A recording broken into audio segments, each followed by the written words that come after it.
नमस्ते दोस्तों, आज फिर एक बार आप लोगों के सामने एक नया कहानी लेकर के आया हूँ।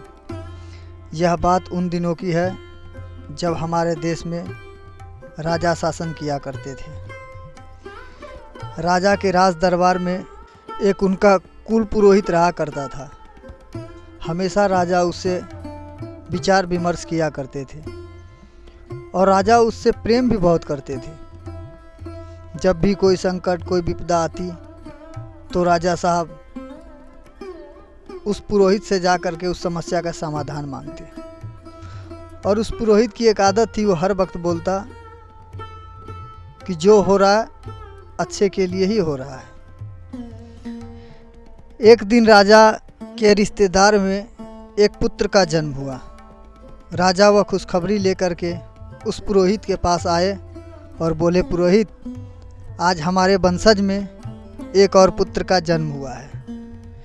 इस पर पुरोहित ने कहा कि भगवान जो करता है अच्छे के लिए ही करता है। राजा बहुत प्रसन्न हुए। ढोल नगाड़े ताशे के साथ मिठाई बंटवाई गई, लेकिन राजा दुखी रहा करता था क्योंकि 10 साल हो गए थे, उसके कोई संतान नहीं हुआ था। एक दिन राजा मन ही मन विचार कर रहा था कि काश मुझे भी भगवान एक संतान देता तो मेरे बाद उत्तराधिकारी उसे मैं बनाता। समय बीतता गया, भगवान की महिमा हुई और राजा के यहाँ एक लड़का पैदा हुआ। राजा के यहाँ जब लड़का पैदा हुआ तो राजा ने सोचा कि जा कर के पुरोहित को इसका खबर देता हूँ। राजा ने पुरोहित के पास गया और बोला, पंडित जी, आज हमारे यहाँ पुत्र का जन्म हुआ है। पुरोहित बोले कि जो हुआ वह भगवान की इच्छा से बहुत अच्छा हुआ। इतना कह कर के पुरोहित अपने राजकाज में जुट गया और राजा भी मिठाई बंटवाने में, नगर में नगाड़े ढिंढोरा पीटने लगा, उत्सव मनाने लगे लोग। ऐसे ही दिन प्रतिदिन बीतते चले गए। 6 महीने के बाद अचानक राजा का पुत्र का तबीयत खराब होता है और वह मर जाता है। राजा की सारी खुशियाँ एक पल में चकनाचूर हो जाती है। राजा हरा थका निराश होकर के पुरोहित के पास जाता है, रोते हुए बोलता है, पुरोहित, अनर्थ हो गया। पुरोहित बोला, महाराज क्या हो गया? महाराज बोला, पुरोहित, आज हमारे वंशज का चिराग समाप्त हो गया। पुरोहित ने कहा, ऐसा क्या हुआ, बताइए तो सही। राजा ने कहा, हमारा पुत्र स्वर्गवास हो गया। इतना ही कह रहे थे कि पुरोहित बोला कि जो हुआ भगवान के इच्छा से अच्छा ही हुआ। बस इतना ही सुनना था। राजा क्रोध आग बबूले हो गए और हाथ को ऊपर उठाते हुए, लहराते हुए जैसे ही जोर से झपट्टा मारा कि उनकी कनिष्ठिका उंगली एक तलवार में लग करके और थोड़ी सी कट करके गिर गई वहाँ पर। राजा चिल्लाने लगा, दर्द से कराहने लगा।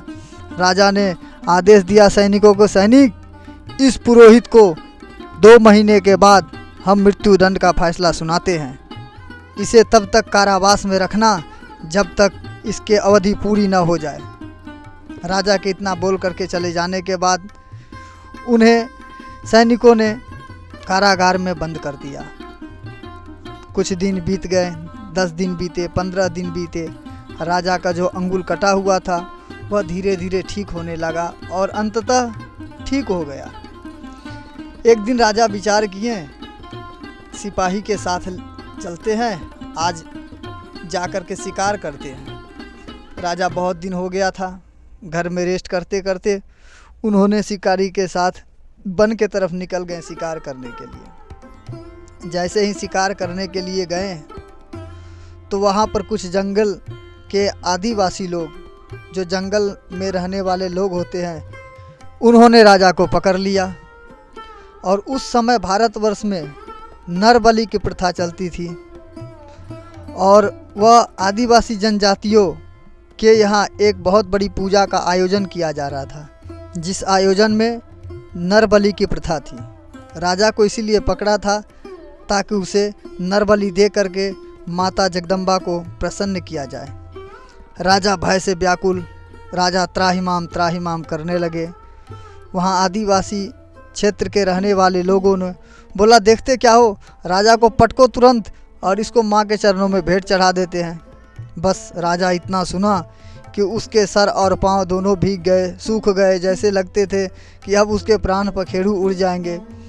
तब तक उन आदिवासियों में से एक की नज़र राजा के कनिष्ठ का उंगली पर पड़ी तो देखा उसकी उंगली कटी हुई थी।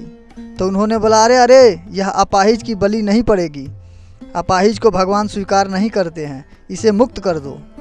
और राजा को मुक्त कर दिया।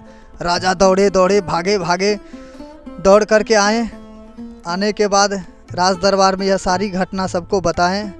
राजा ने सोचा चलो यह खुशखबरी मैं अपने पुरोहित को भी बता देता हूँ। तो उन्होंने पुरोहित के पास जा कर के कहा, पुरोहित आज तुम्हारा महाराज मरते मरते बच गया। पुरोहित ने कहा, ऐसा क्या हुआ?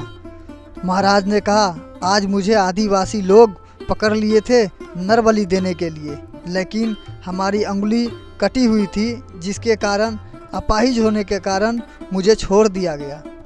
उस पर पुरोहित ने कहा, भगवान की बड़ी कृपा हुई और भगवान जो करते हैं वो अच्छा ही करते हैं और अच्छा ही होता। बस राजा फिर आग बबूला हो गया। राजा बोला, मैं मरते मरते बचा हुआ हूँ, यह आश्वासन नहीं दे करके और उनसे ताने मान रहा है। बोला, जो सिपाही इसे बाहर निकालो, इसकी आज प्राण पखेरु उड़ा लेता हूँ, मगर उससे पहले इससे पूछ लो एक बार कि आखिर इसने ऐसा क्यों कहा। तो राजा ने पूछा उस पुरोहित से कि आखिर तुमने ऐसा क्यों कहा। पुरोहित ने कहा, महाराज आपको तो अपाहिज कह के छोड़ दिया गया, आप तो बराबर हमारे साथ शिकार पर जाया करते थे और मैं तो अपाहिज नहीं हूँ, तो आपको छोड़ करके और मुझे वो लोग बलि का बकरा बना देते, मेरा ही बलि दे देते तो मैं तो मर जाता। तो आपने जो हमें यह जेल में दिया है वह तो मेरे लिए अच्छा ही हुआ। राजा को सारी बात समझ में आ गई कि पुरोहित उसे क्या समझाना चाहता है।